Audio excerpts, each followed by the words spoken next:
This week on Xenomania, we head to the Irish countryside for a spooky, mysterious tale of revenge and the supernatural. Following the death of her twin sister, Darcy travels to the home where she died to find out how. Also, does one of my co hosts slash a favorite movie again? This is Oddity. This is Xenomania. No. Be afraid. Be very afraid.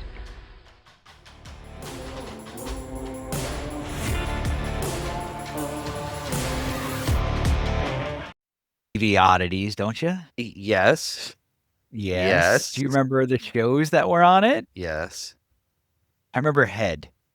Or is it The Head? The Head. The Head. That was the one where the alien lived in the dude's head. Yep.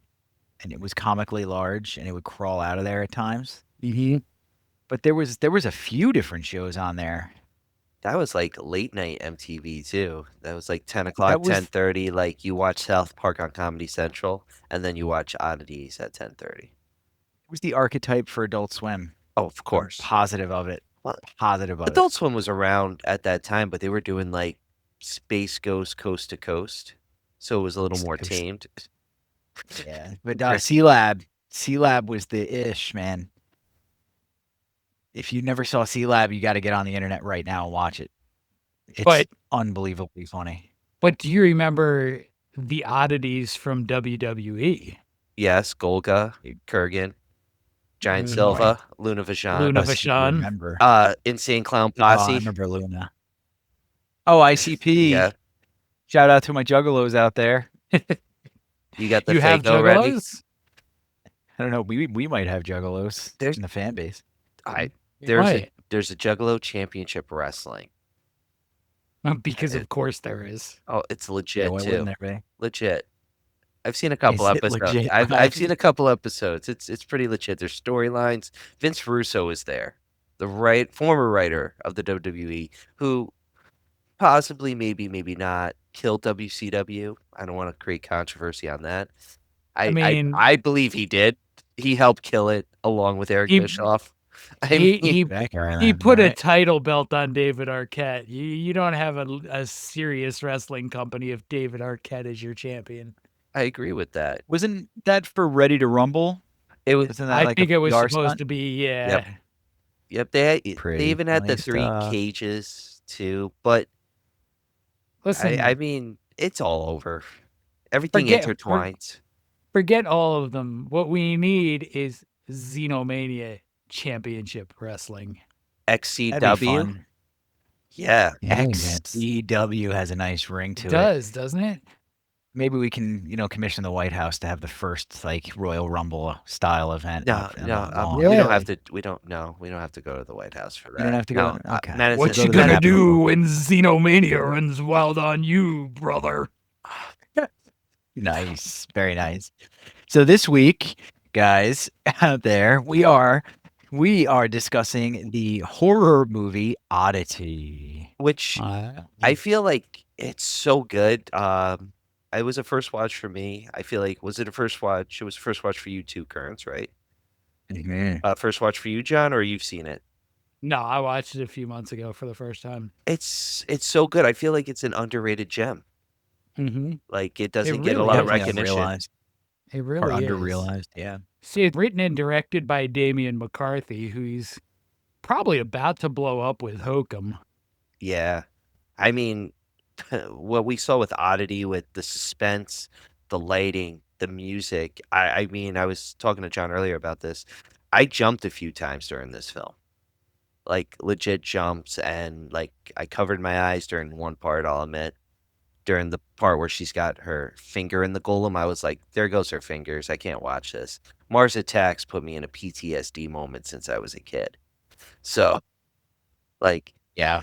it shows what he can do, and now a bigger budget, a well-known actor. I feel like he's going to be up there now. Yeah, Very likely. it'll also depend on what choices he wants to make, too. I mean, everything he's done is written and directed by, so He hasn't worked with anybody else's material, and I kind of hope it stays that way. Yeah, he's got his own vibe, and it's a good vibe. Mm-hmm. The movie starts out with some panache too. It's not a terribly slow start. He gets the action going right away. He understands a modern audience, I feel. Yep. You've got like the creepy dude from the mental institution at the window. He looked friendly. Oh yeah. Never a glass eye that I wouldn't let in the house. My favorite prosthetic eye in movie history, probably, with like drawn on circle in the middle of it. Nothing wrong here. I mean, okay, not to get on a tangent, but Last Action Hero, that glass eye collection. That was a good. That's I'm a good just, glass I'm eye just saying, reference. just saying. But It's a good reference. But like drawing the iris or pupil onto your own fake it's eye difficult. yourself, that's like a whole different level of like, I'm probably not mentally fit. How is he gonna see? Certainly something to consider if you're on the other side of that door, wondering if I'm going to let this dude in. Mm-hmm. Is that Maybe not. Sharpie on his eye? Yeah. What's more unnerving, though, this drawn-on portion of the eye, or if it was just a white cue ball in his head? I'll take the Sharpie. Yeah. The Sharpie's creepier. I mean, I think it's so the Sharpie's simple. creepier too. I think the just keeping it white sort of makes him seem a little lazy. He didn't have an idea for what to do with it. Shoot. I've never seen an all-white one before. That would be very unnerving.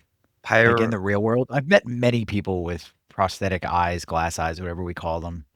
Never seen one. Many? That was just Wow. many, at least 10.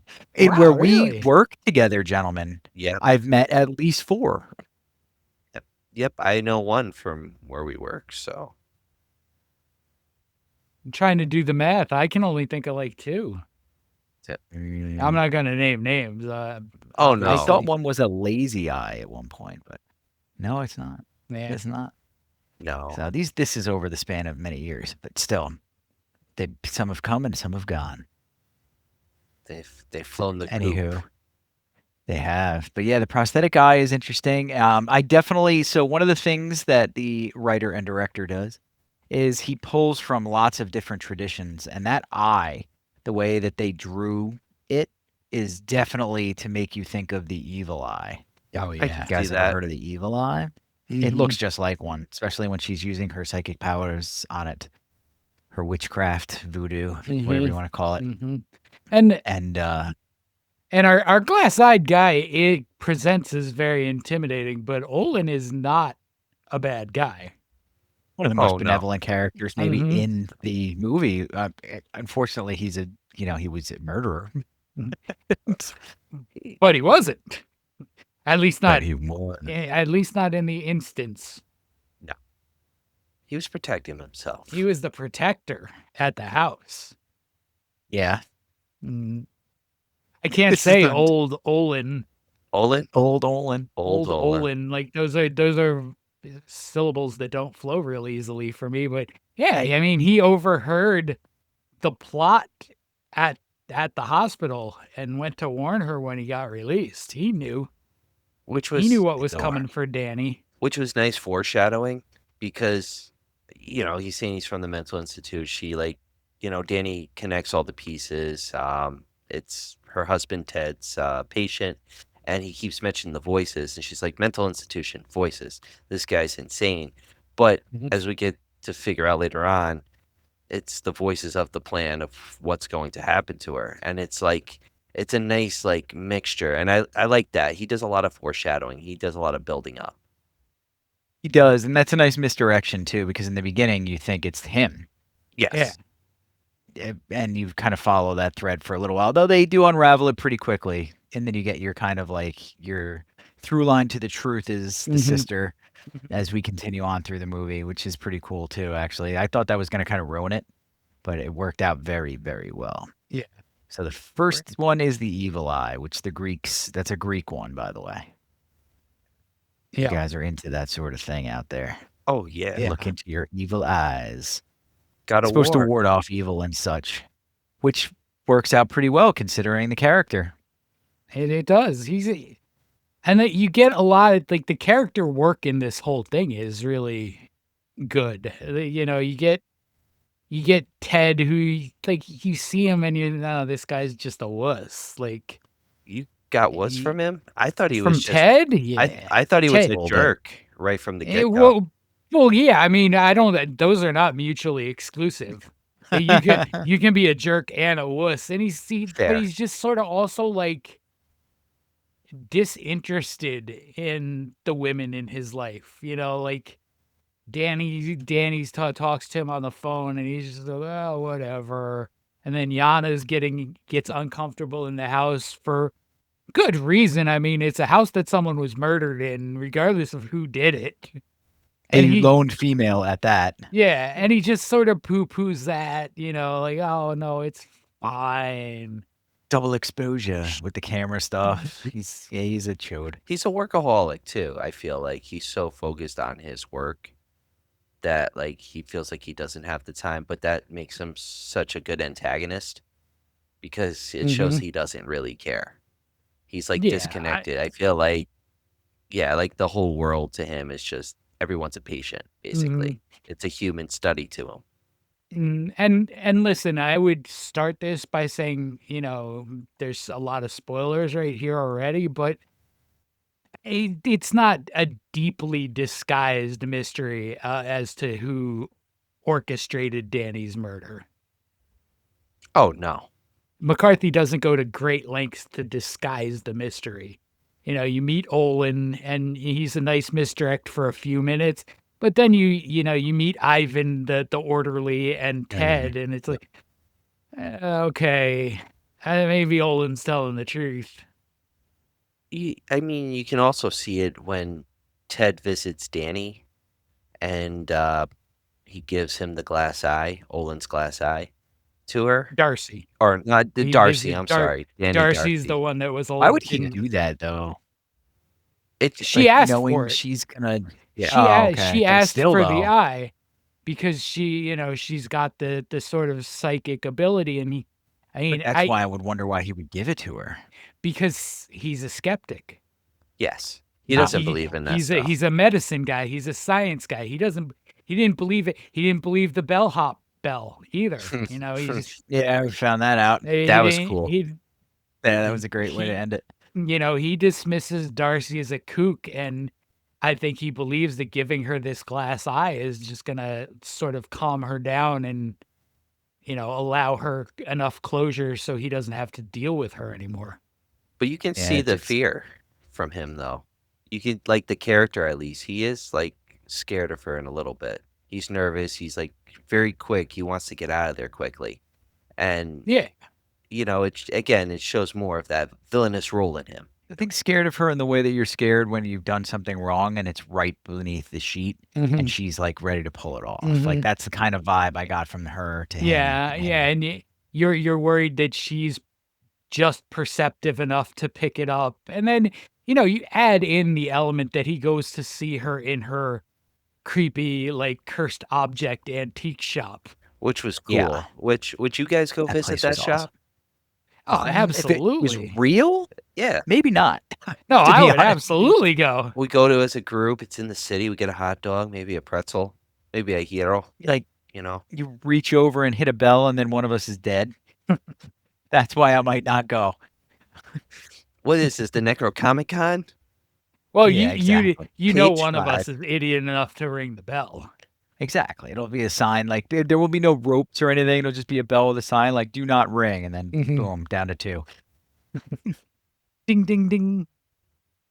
But yeah, the Oddities place, I'm not so sure I would go to visit. But she was a cool character.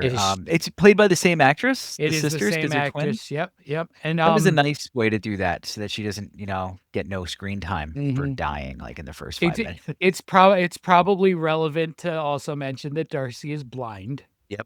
Yes. And it was Mhm. actually difficult to pick up on if you're like I was watching going, she's blind, but she's Mhm. not acting blind, walking blind. She's moving very fluidly and stuff like that. Now, so I'm not criticizing the movie for it, but it's easy to forget that she's blind while watching the movie. She's a witch. That's Like, maybe part of it. That's what Yeah. that was my like excuse for it because I thought the same thing. I'm like, she's a witch. She can probably see what's going on and all that. It's Daredevil. Yeah, I was like, she's heightened senses. And they, like you know, there's really this element to this. McCarthy talks about his inspirations for his movies in general, and particularly Oddity. And it's the Del Toro process okay, where I can see that. he starts with these images and builds from the image. And you can Sure. definitely see that within Oddity is, the golem, he builds from the golem, the bell, the house and the creepiness there. He, you know, Bell is a classic misdirect too. Like oh I forget what yeah. you call the there's an actual trick where a callback that you have something show up in the beginning and it turns into something very important later on, but it's forgotten. I forget what the hell it's called. It's I might be getting the theory wrong. It's not the bomb theory. It might be. I mean, it connects to the bomb theory where you know where something might happen and you see it in the beginning, and then the character comes into contact with it. It's the Alfred Hitchcock theory. Like you see the bomb under the table, but you're more focused, I think, on the people having the conversation. And then as the bomb's ticking, you're going back and forth between the ticking to the combo. It's a little different. This isn't that per se because it's not. It's you've completely forgotten, not ticking in the background, like, and then it shows back up. Yeah. It's another thing. I forget what the hell it's called. He introduces the bell, and you're sure the bell is gonna play a role, and it doesn't. No. And then Ah. you get the shots of Darcy in front of the big wooden crate, almost like praying to the crate.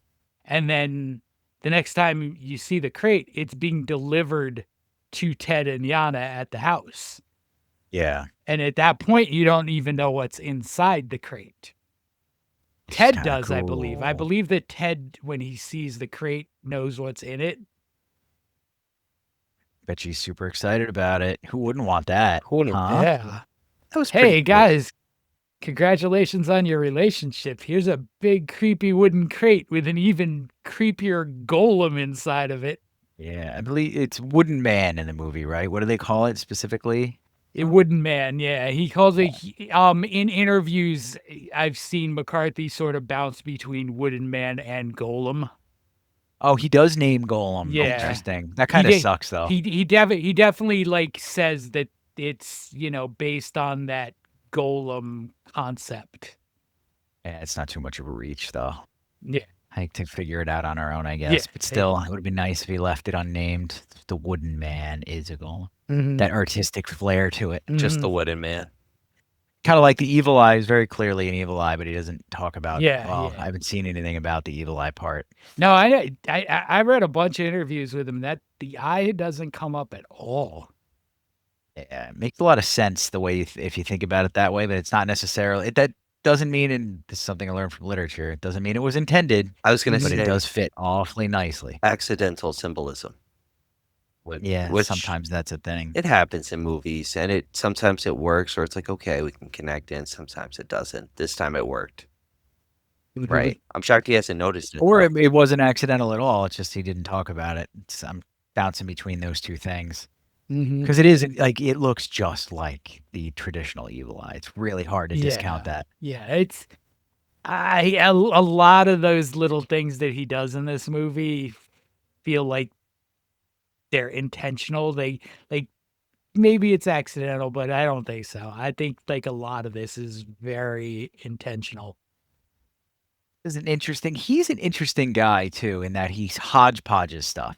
He uses this kind of broader umbrella mysticism thing, witchcraft. And I'm guessing he's probably going to do this in Hokum too. Oh, And absolutely. he just pulls in a bunch of crap Yeah. and it works. It works, so Yeah. it doesn't upset me. But Yeah. it's a risky thing to do. Yeah. Yeah. So I mean, he uses the golem sort of tail, which I think you can elaborate on some, Kearns. A little bit. It's Jewish. A lot of people don't realize that. If you're like a Final Fantasy player or something, you've seen Golem pop up. Yeah. A lot of people think of Gollum from Lord of the Rings too. Yeah. Not related. It's just that's Gollum. Mm-hmm. Maybe Tolkien had something in mind for that, but that's not. Yeah, it's not a thing. The golem's cool because it harkens back to like the Talmud, Babylon. Like you're talking way back in the First Testament stuff Mm-hmm. when they did have a lot of Jewish mysticism going around. Gnostic texts for Christianity would be the equivalent, I think. But the golem was a avatar of vengeance. So the rabbi was the only one who had the magical powers and knew the symbols and the chants to make it come to life. And there's in some of the stories, there's a spoon, a special spoon that the rabbi uses to scoop the mud to form the golem into its shape. And then he brings it to life, and the golem goes and exacts the revenge. But it's really common for them to go rogue. They're not perfect by any means. They can go rogue. They can do bad things. Yep. So you can have it. You can, well, I think in a lot of the ways that if you watch them and they're done too, there's the symbol on their forehead, which is emet, which means truth in Hebrew. And that's what gets it going. And then you have to whittle that down to met to kill it and turn it back to dust. And that's death. That's kind of neat.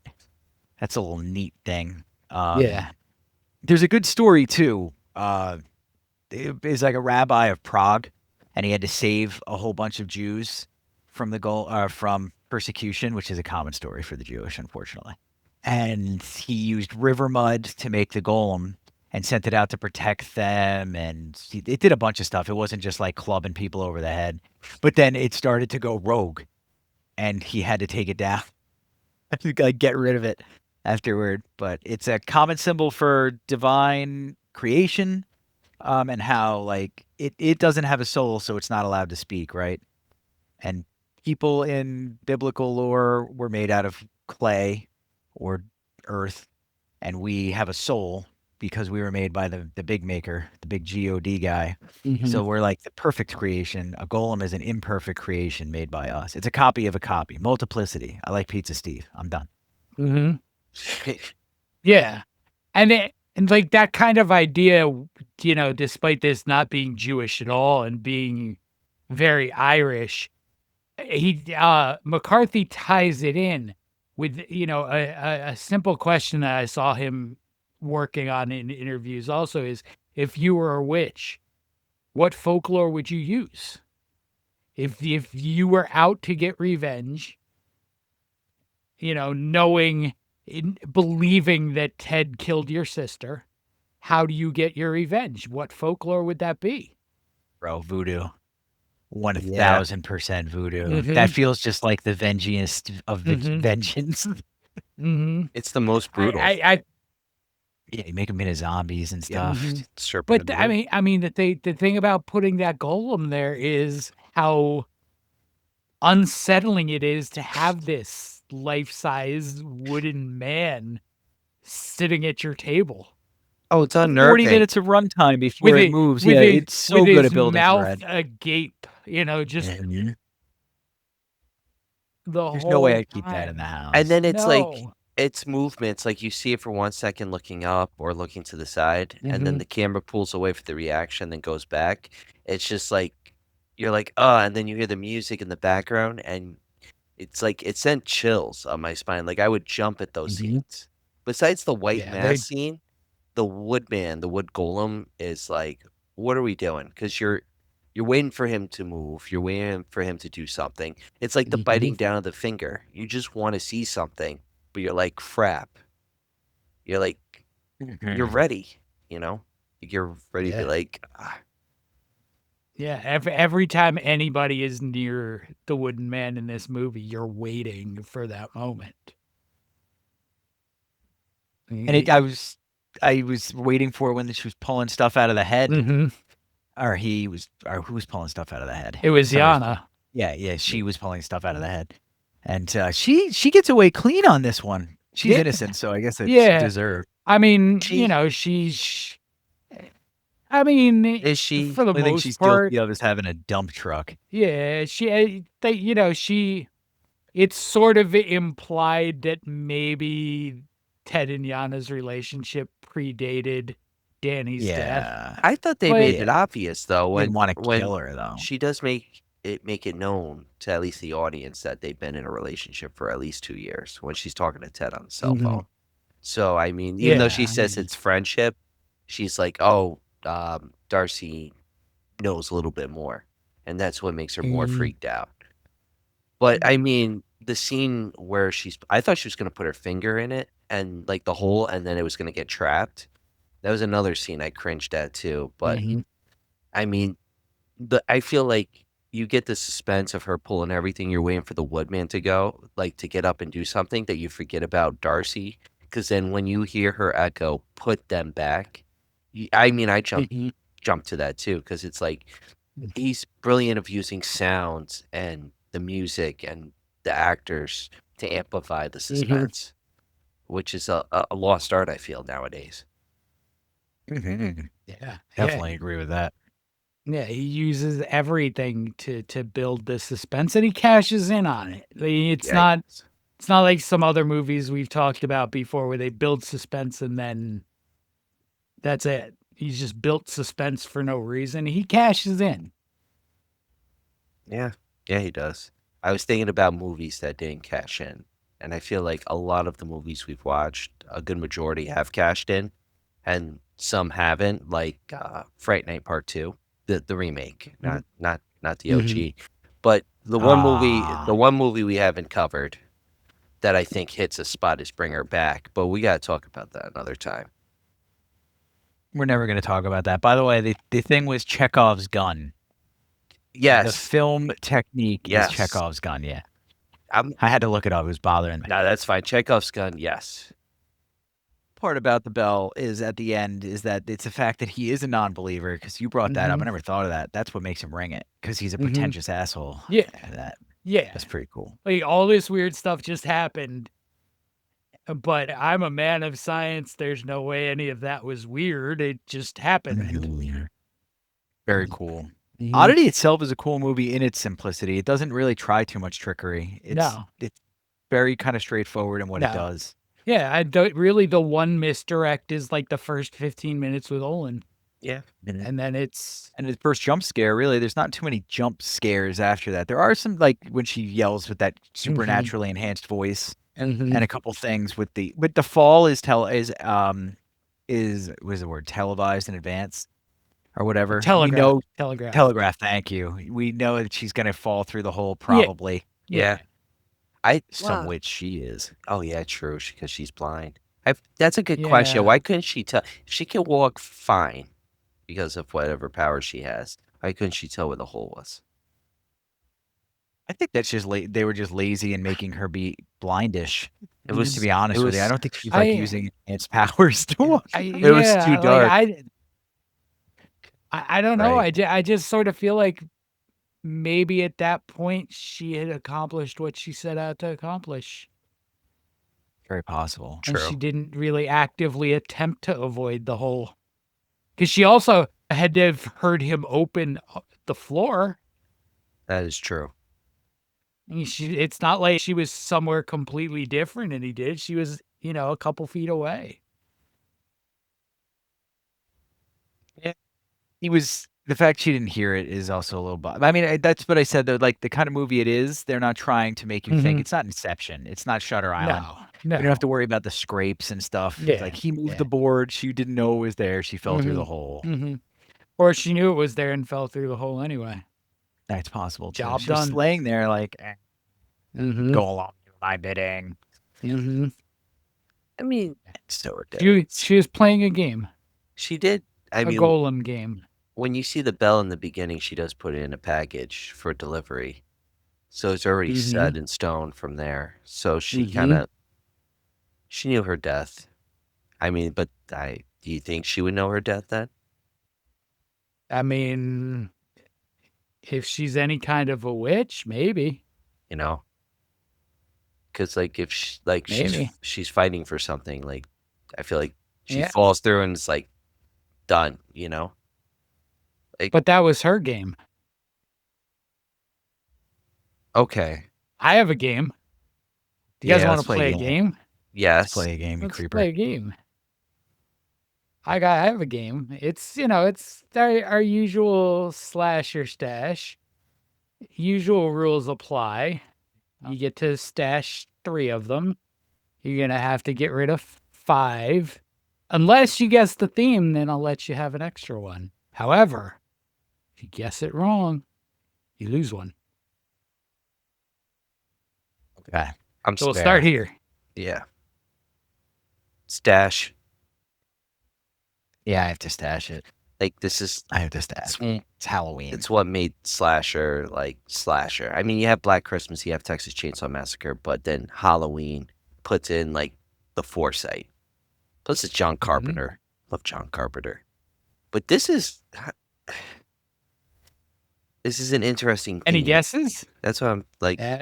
I do have a guess, but I'm sitting on it until I see the next title. All right. Let's give you the next one. I don't think it's going to help. Maybe reanimated killers or creatures. Oh, unfortunately not quite. Well, those are 2 reanimated killers or creatures, though.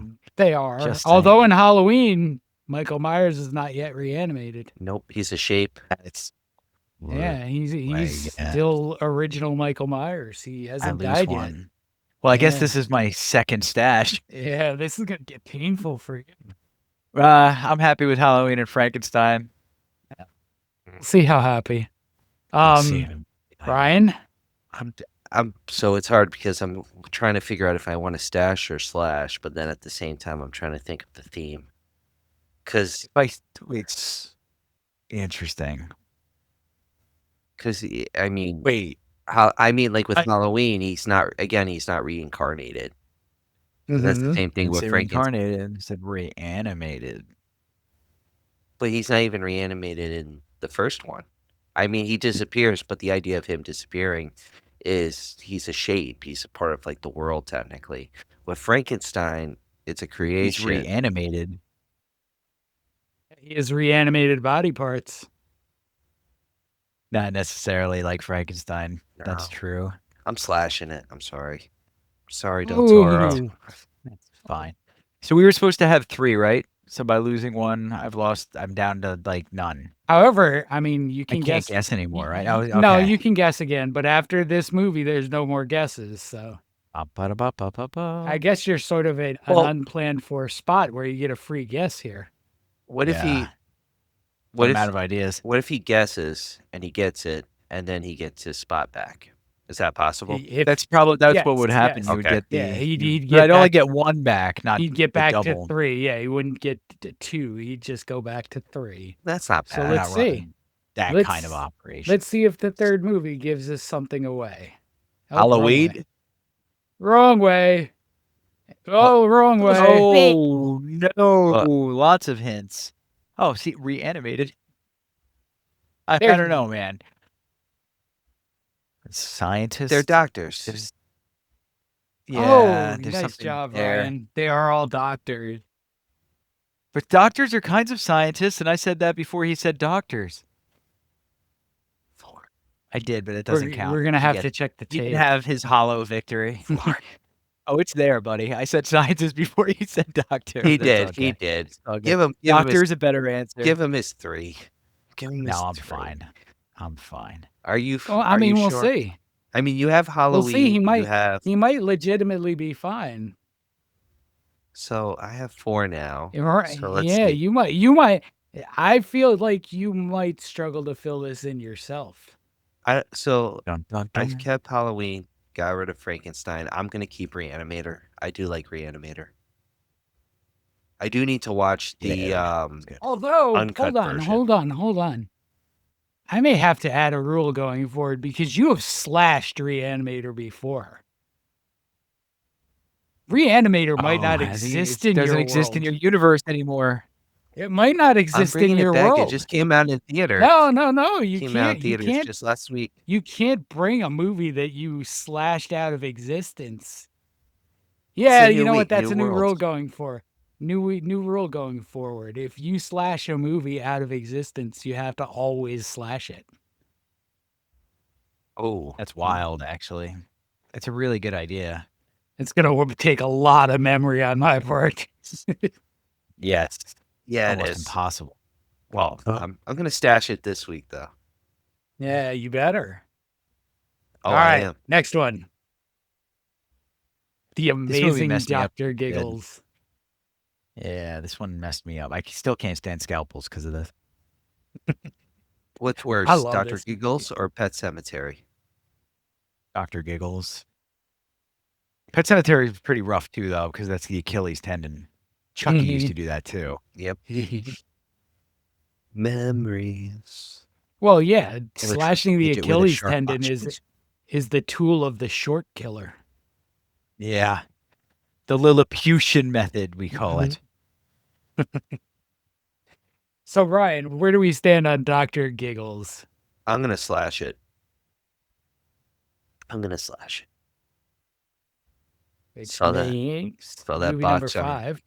Oh, I was waiting for currents. I was like, oh man, what the Yeah, what? no, he doesn't have to because all this is Got out of nothing. his world. I'm sitting easy over here in my failure. Oh, I never heard of this movie. You never. Oh man, Like this is Corbin Burnson as a dentist falling apart. I just gotta I'm getting along with my dentist again. I can't watch a horror movie. It's gonna send me right back. It's gonna send me right back. PTSD. I'm gonna slash it. Yeah, all right. It's a nice cover though. It's not the one I wanted to get for it. I just couldn't find the one I wanted. Next, Vincent Price. yeah, Which movie is this? What number are we on now? Abominable Dr. Phibes. This is movie 6. And there's 2 more. It's a new one by me. You never seen Oh, I Dr. love Phibes? this one. It's a romantic horror film. It's romanticism at its best. But I gotta slash it. Because we talked earlier, if there's something on here, I do want to stash it. If it's on here. It might not be, but I'll take the chance. All right, we'll see. So you're in the opposite spot now. You have to stash these last 2. I'm fine with that. Let's see. All right, so Yes, I'm fine with that. That's not bad. I'm fine with it. I want to see you watch it. I want to see you watch this at midnight in a sweaty room. All right, let's do it. See it. Let's do it. Let's see you do it. Dr. Frankenfooter. I have to tell you guys, let's- I'm not a fan. No. You've admitted this Oh, you're on not the not a podcast, fan. probably within the first 10 episodes. You're not a I musical want to guy, be though. a fan. Yeah, that's what it is. There's not many musicals that get into my brain. It's Tim Curry. Like Tim Curry just kills it. Still alive. Yes, he is. Still alive. Still alive. The Cardinal. Still alive. And the last movie, I wonder if this is what you were thinking, Ryan. No, but I'll choice. accept it. I thought it was Bring Her Back because you name dropped it earlier. I was ready. I didn't name drop Bring Her Back. You did. I love Bring Her Back, man. No, I'll accept The Fly. Jeff Goldblum. Just for the time, the special effects were ahead of its time. Blame me for Bring Her Back sneaking in here again. Why is it even being mentioned? Had nothing to do with it. Next year, April 1st, Bring Her Back. Got it. It's on the schedule. On the schedule. April Is it 1st. Schedule. Is it Ryan? April 1st. Schedule. I don't know about all that, buddy. The schedule. Schedule. Make a sandwich afterwards. You know how it goes. That was a good game. All right. That was a good one. I like that one. I like the consequences. I like that. I like it when there's real consequences. Shit goes for wrong. it. Yeah.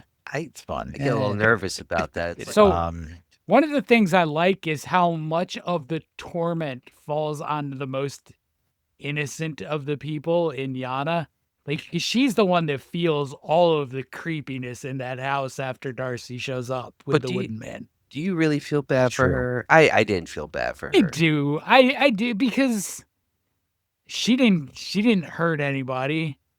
You know, she probably engaged in somebody else's extramarital affair. There's no indication she was in a relationship when she and Ted got together.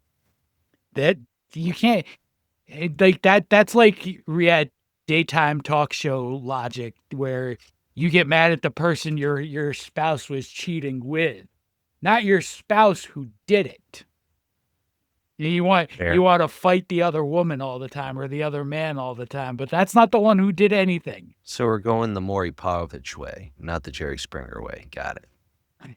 I mean, that's who you should be mad at. Like, but poor Yana she finds the camera with the creepy pictures. She's dealing with the wooden man and Darcy, who, you know, I don't know how she is in her real life, but once she gets to that house, Darcy's a pretty creepy person too. Just sort of Yeah. sitting, staring unseeingly and, into the void, and only really broken up by some awkward conversation and a yell. Yeah, she had a plan though, but I feel like that's why. But she had to be like that because of all the anger and the resentment she had because of knowing the truth. I feel like you see the real her when she's in the oddity shop where she's in her comfort zone. A little more calm. Well, A wild place to be in your comfort zone. Right? I mean, if you're a witch, that's probably where it would be. Yep. But I also feel like there's an element of fact finding in the time she spends with Darcy, where with Yana rather, that Darcy spends with Yana, where she's sort of assessing what Yana's involvement in Danny's death is. And like, do I need for Yana to go too, or am I just directing this at Ted and Ivan? Yeah, I can see That that. she cares enough not to be like a complete psychopath and just kill everybody. Mhm. It's kind of nice. She's got empathy. Well, yeah. I mean, and she's a very sympathetic character, not just the blindness, but it seems pretty clear that that's her human connection, that it's her and her sister, and that's like all Darcy really had. Yeah. They never mention other family. There's no indication that Darcy has a spouse or a significant other. It seems like it's the antique shop and Danny. I feel like that's alluded in the beginning too when she wants her to come over for dinner and Ted's like trying to push it off because of course him knowing what's going to happen. And Danny's just like, no, we should have her over. She's alone and stuff. Yeah. Yeah. And, Ted is largely opposed to Darcy ever coming to that house. And then Darcy just shows. Like, nah, arrives. He did I'm coming invite. anyway. He invited her. Yeah, kind of. Kinda. In the sort of way you invite anybody you don't really want to come over. Like, yeah. When everything sort of clears up, we'll have you over. Why? We should put an end to putting on airs and formalities like that, being nice. No, just say what you mean. Absolutely. No, you're not my sister-in-law anymore. Ha. Nah. You know what? I don't want you to come to my house. There's nothing there for you. I'll send you your sister's things and box of strawberries. Pours her ashes all over her items and ships them in a trunk. Can we talk about the fact that they live in a castle real quick? Like, who has a stone house? That place is awesome. It's beautiful. Yeah. It's gotta be a bitch to heat, but it's awesome. Mm-hmm. Oh, definitely. You think? I mean, how much oil you think? That place is cold in July. Which is actually nice, though. That would be nice. 100. That's the kind of place that's cold all the time. How do you keep it? Yeah, how do you keep it from being drafty? I Mm-hmm. don't know. And the vaulted ceilings and stuff too. Yes. Let's get some reviews. I want to see what other people thought about this Irish gem. All right, Pseudo-Irish I gem. know there's going to be a can- 1-star. Can we do bad reviews first? Because, like, You want to do the bad ones first? I really want to hear what people negatively said about this because I feel like there's nothing really negative. Not saying it's a 5 out of 5, but I don't feel like it's not a bad movie to deserve a negative, like a 1-star or a half star. Nostalgia to Okay. it. It reminds me in a way of like Sinister and how it pulls Yep. off something that you haven't felt in a while. And I like that feeling watching a movie. Yep. So this is 96% with the critics Cool. and 77% audience. And as Ryan requested, we'll start with the 1 star. We'll start with the half star. Oh, Half star. This was one of the dumbest, most boring horror movies I've seen in a while. Just stupid. I did not find this scary in the least. While I cared absolutely nothing for the main characters, it was still easy to predict the outcome. I found the golem to be a needless plot driver that made me laugh. He sat at the dinner table like a fuming Pinocchio with his dumb mouth wide open, like he's trying to swallow an extra large 12-inch sub from Harris Teeter on cheap Whoa. sub Mondays. Whoa, guys. This movie sucked and in no way lives up to the hype. Please avoid at all costs. Go see Black Phone 2 instead. Really? Oh, and now we know the real agenda. The real agenda is to Yep. drive people to Black Phone 2. Oh, man. Yeah. That's a rough one. That was a tough is a one. rough I'm glad one. we got that out of the way early. Mm-hmm. Imagine ending our here- segment on that. That would have been horrible. Here's the 1 star.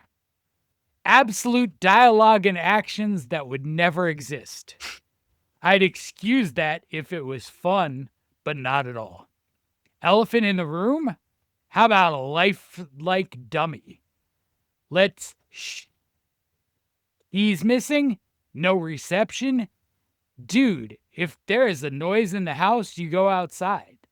I want a realistic movie where there is a haunting and the family goes outside, in the street, calls the cops. Viewers learn this. Lean into the investigation. Blind people have third senses. Why call the police when you can call anyone and everyone else? I guess there you have it. Yep. Yeah, Just call the police. It's okay. Call the I mean, police. you call the police against magical creatures and stuff. You've seen the movies, you know. They just Yeah. get mad at you. You're only supposed to call the cops when you see Tupac.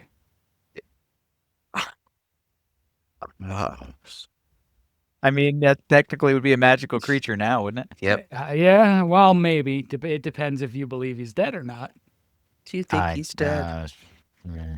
Yes, I I do. do, yes, yes. Yeah. They peeled him out of that car Yeah. in Vegas. Yeah. All right. So let's end on a positive 5-star review. 5-star. Okie dokie. One of the best horrors I've seen in a long time. Tense, atmospheric, and has a few scares that really got me. And as a horror fan, I usually see these jump scare from a mile away. 100% recommended if you're into horror. That's a great review That was a good review. for this movie. Yeah. Ryan, what do you think it deserves? I think it deserves 4 out of 5 stars. It's not a 5. It seems reasonable to me. not a 5 out of 5. I believe, like, with Holcomb coming out, he's grown as a director. He's grown as a writer.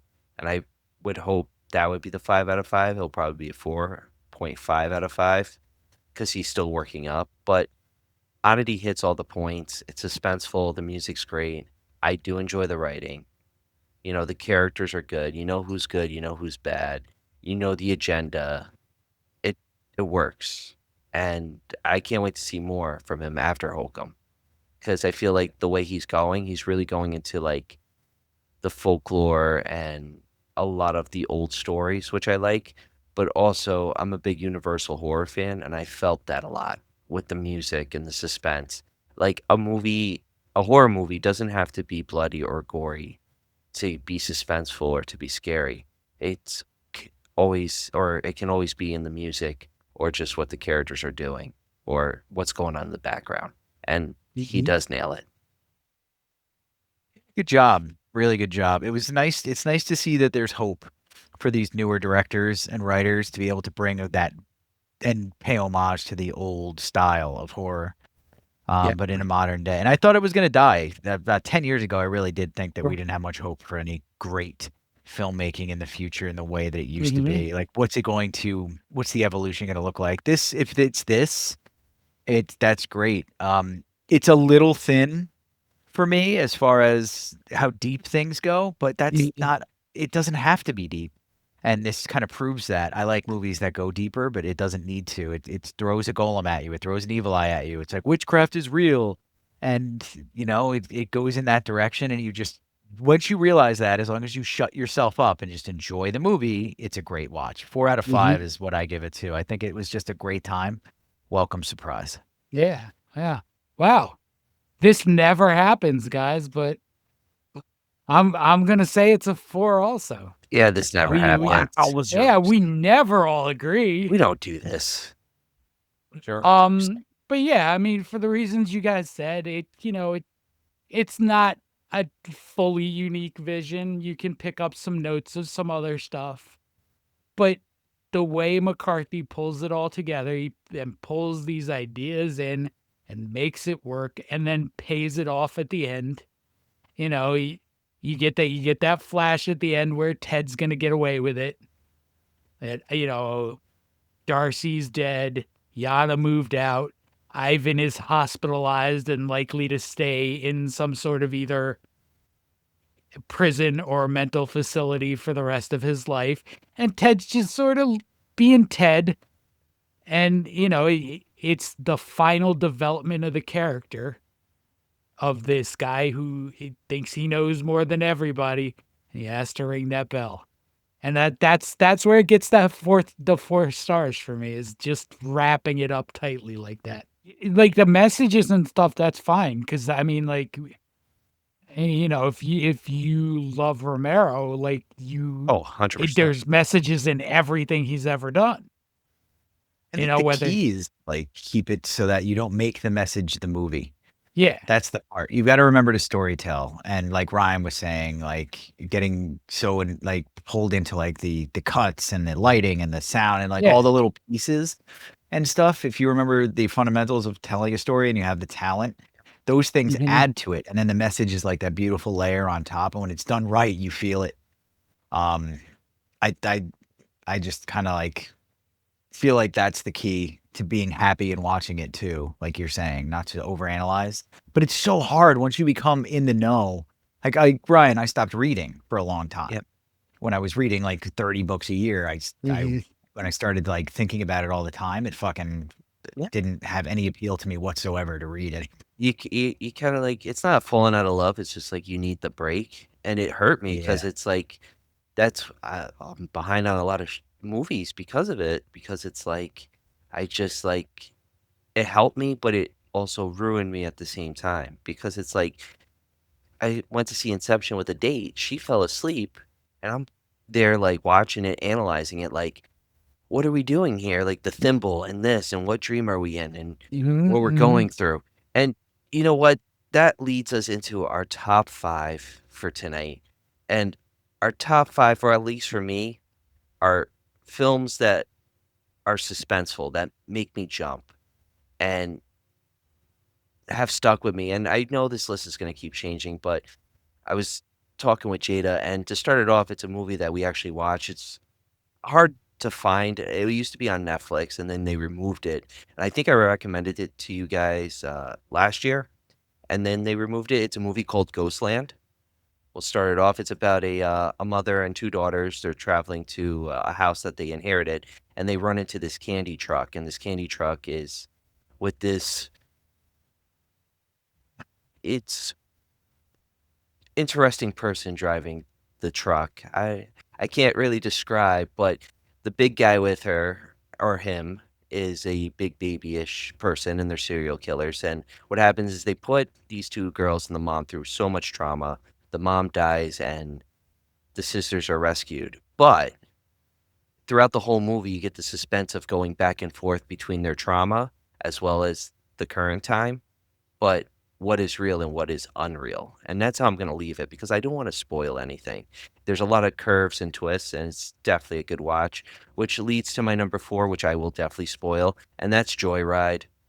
Chris Walker, Paul Walker, Steve Zahn, Lily Sobieski, directed by John Dahl, written by Clay Tarver, J.J. Abrams. It's an enjoyable ride. You got Ted Levine too as like the voice of the main killer. I want to say Seabass. It's not Seabass. Not the guy from Dumb and Dumber. It's Rusty Nail. It's a good movie. I always get suspense. I've seen it a million times, but like tractor trailers are scary. Since the days of we just talked about it the other week. Maximum Overdrive.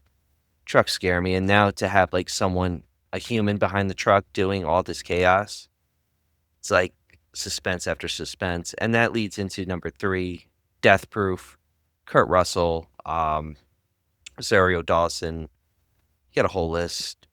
Rose McGowan, Zoe Bell. I mean, it starts off fast-paced. Kurt Russell plays stuntman Mike. He's a killer stuntman with a killer car, which basically does all his killing. But the suspense really builds up at the last 30 minutes of the film when we have this insane car chase with Zoe Bell on the hood of the car. And she's a real stunt woman. Tarantino directed and written. And how he shoots it, where you see her almost flying off, grasping the car. You're at the edge of your seat because you don't know what's going to happen. Is she going to make it? Right. Is she not going to make it? And it's just all over the place. But number 2, I mean, you're over the place too with it, and that's The Hitcher. Rutger Hauer, C. Thomas Howell. I just watched it for the first time, I think it was last year, and I was on the edge of my seat. I didn't expect anything, and I mean, I was rooting for Rutger Hauer. I'm a Rutger Hauer fan, even though he's sadistic in it. It's just like, what is he going to do next? How is he going to put C. Thomas Howell into more danger, into more terror? And you're like, you want to see more. And that leads to my number 1, the top of the suspense films, and that's John Carpenter's The Thing. You're on the edge of your seat for the entire movie. You don't know who's who. It's just a great film. I know we're going to be covering it, but I got to wave my flag for The Thing. I love it. That's my top 5. Nice. Good one. One of the best. Hey, Cliffhanger ending. Masterclass. Listen, John showed me a nice Mac Ready figure today, action figure. I might do it. He survived. He Should. made it. You should. He's got the whiskey in hand. But what's your top 5? What is your top? Well, I took my top 5 inspiration from The Bell and the Wooden Man, and I went with top 5 cursed objects. Nice choice. I'm going to preface this with I went a little deeper than, again, Evil Dead, Hellraiser, things where they're the more mainstream ones I mostly avoided. Okay. So my number 5 is going to be a cursed car tire, and it's rubber. Yes. That got referenced a couple days ago. Yeah. So Rubber is Quentin Dupuy's absurd killer tire movie, and it's one of the strangest movies you'll ever find, for no reason. A cursed tire rolls around the desert on a murderous rampage for no reason, while spectators watch the film that is they believe to be being made out of a murderous tire. The tire has psychokinetic powers, and it, makes things blow up and die. It's right up there. That's everything you want out of a rubber. A little bit of scanners. Yeah, a little scanners, a little maximum overdrive, I guess. It's a tire. Tire. But it's really not much you've ever seen. Number 4, we're gonna go with really, really early Guillermo del Toro, and that's Kronos. Ooh. Oh, cool. Kronos that's a good film. This one we could do. We could do a lot of the history around it too. As the Inquisition spreads to the New World, an alchemist creates a device called Kronos that can grant eternal life. 400 years later, an antiques dealer comes into possession of the statue that houses the device and begins to feel its effects. Before long, others want to gain possession for themselves. You want to know something? Someone categorized it as somewhat of a vampire film, and I can see it, but I can't, if that makes sense. I mean, with the scarab. the the eternal life thing too. Like that's Yeah, sure. eternal life, Vampire vampires. That's has very to do with vampiric. Yeah. does it suck the life out of anything to stay alive or to make you live? Do you vampirize? It's not really It's it's a similar world, I think, maybe, but it's not. not quite there. Plus, the Yeah. illusion goes right to, the Titan and all that time, Mhm. eternal life. Good stuff. My number 3, I don't think we will confuse for a vampire movie in any way, shape, or form. And John Carpenter's showing up on my top 5 tonight, and it's Christine. Yes. Nice. Yeah. Carpenter thing. Yeah, John Carpenter, Stephen King adaptation of cursed 1958 Red Plymouth Fury. 21 years after its fatal beginning, Arnie acquires Christine and begins to restore the car, all the while transforming himself as he does the car, which then goes on a murderous rampage, eliminating any threats. I like That's a Christine, pretty cool. Christine's but a good movie. I feel like it's such an interesting pick for John Carpenter out of all the Stephen King novels. Like, imagine him doing Mhm. Children of the Corn That would have been cool. instead of like Village of the Damned, you know? Mhm. Yeah, I would have liked to have seen that instead of Village of the Damned. I'm not a fan of Village of the Damned. Really? Yeah. Okay. Village of the Damned was cool for the first 3.5 minutes. Yeah. And it's also like remakey, and the original black and white one was creepier, I thought. Fair on that. Well, the kids were creepier too. Yeah. And that's what it is. The kids have to be creepier for that movie to work, and the original was creepier. My number 2 is also a movie that got remade. It's a cursed VHS tape. It's Ringu, the Japanese original version of The Ring. Okay. Which I did watch back in the day. Boy, did I feel cool Yep. watching Right? Ringu. Right? Like, it's kind of fun to be able to say, all right, that's the American version, but did you see the Japanese one? I didn't. It's like very Brooklyn of you. Like, oh yeah, man. Did you see? I didn't know there was a Japanese version. You didn't No, know it's- Ring was the Japanese? I thought it was Yeah, the American. Japanese one? I thought because No, I knew okay. The Grudge was Japanese, but I thought The Mhm. Ring was like an American answer. Mhm. So okay, that's pretty Yeah, cool. no, yeah. Oh, we're ripping off Japanese stuff left and right Yeah, during that era. Yeah. I mean, the Japanese got so far down the Grudge and Ring, Ringu Juon line that they had a crossover movie with the two spirits facing off. I want to see that. That's a It was sci-fi on version Shudder right there for a if I ever while. heard one. Anyway, tape after in. the death of her niece, Reiko, a reporter, sets out to find out the true cause of death, but watches the tape herself, which puts her on a 7-day timer to solve the mystery of the tape and save herself and her child who watches it. That's the stakes get significantly higher with the kid. I was gonna say, does the kid doesn't watch it in the American one, right? No, I think the kid does. Does the kid? Yeah, do the kid does It see still it. does? Okay. The American one, she freaks out about it. We watched that movie at my buddy's house. Actually, the buddy who lived on RFK's property back then. Might have to cut that out. Don't want to flip anybody out about that. But I mean, listen, you and I grew up in an area where that, that was just there. It wasn't, I it's used not to a play tag political. with the guy. Used to play Manhunt with the guy. Hmm. It was wild. I went to a fundraiser at that house. Yeah. Yeah. Do you remember like anything about the property at all? There was a graveyard, but that was a little further back. There was a carriage house. That's where my buddy lived. Real creepy looking spot at night. We spent a lot of time at that house at night. Yeah, I wasn't there at night, but I can kind of see where it would be creepy at night.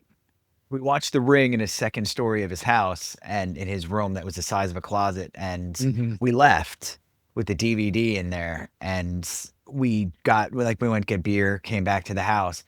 And we pull in and it's blasting. The volume is maxed out and we're just seeing all the light coming out of the window of the room and hearing the sound from the Ring DVD friggin' menu. And we were just like, oh, no. Nope. There's no way we're nope, doing it. Nope. It's like, all right, well, I'm going to grab this 30 rack and we're going to walk up this.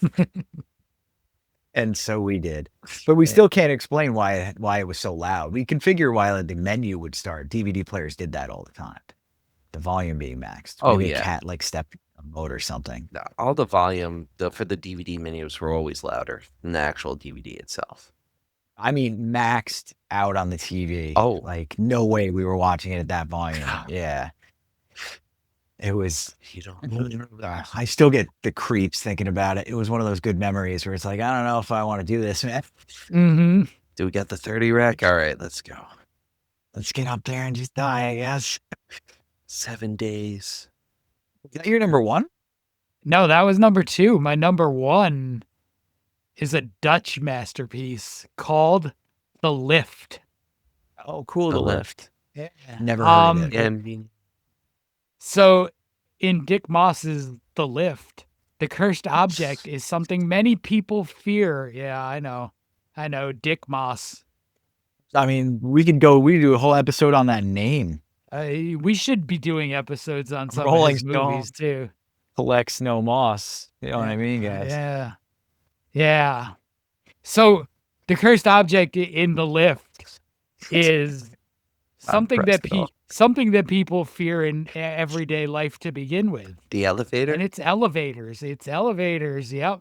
After numerous incidents, including the decapitation of a security guard, a repairman is called in, but he is unable to identify the problem. As the elevator continues its spree, the repairman is joined by a reporter to investigate the company that built the elevator. Okay, so is it a super electronic elevator? It's just an everyday, luxury building elevator. Thinking of a season 1 episode of The X-Files with a similar concept. When was the movie made? Before the X-Files. That's okay. So the X-Files borrowed It from was that. 80s. Yeah. It sounds like a good concept, but I'm wondering if it's like computer or demon. But You'll have to watch. There's also an American remake of this. devil? No, I forget. Yeah, it's something. It's another play on elevators in the title. And it's also Dick Moss. He did the American remake too. Oh, that's cool. So Dick Moss remade his own film. Yeah. You know, it's rare when directors do that. Hitchcock did that. Also, it's even weirder. It just dawned on me because he remade it with Naomi Watts, Huh. who was in Interesting. the Ring remake. Yeah. Just going to say, that was one of her claim to fame movies. Yeah. Yeah, that didn't occur to me until just now. Dick Moss. Ooh, Dick Moss. Haven't Dick had it. Moss. Yeah. It's a lot of I Moss. figured Right. you guys would enjoy Dutch the name, Master too. would be our number one. The Yes. Dutch Master. Dutch Master both- Dick Dutch- Moss. Dutch All right, Master Dick Moss. That is Oddity, everybody. So is. if That you was haven't it. seen Oddity, you should get out there and see it. Definitely watch Oddity. For sure. Come on. It's definitely. good. It's And I mean- it's on what, Hulu and Disney. Yeah, easily accessible. Well, $20 a month now for Disney Plus. We have to talk about it. All right, guys. Well, everybody, before we end up getting canceled, let's finish the episode. That was Oddity, everybody. Hope you enjoyed. Have a good one, guys. Yeah.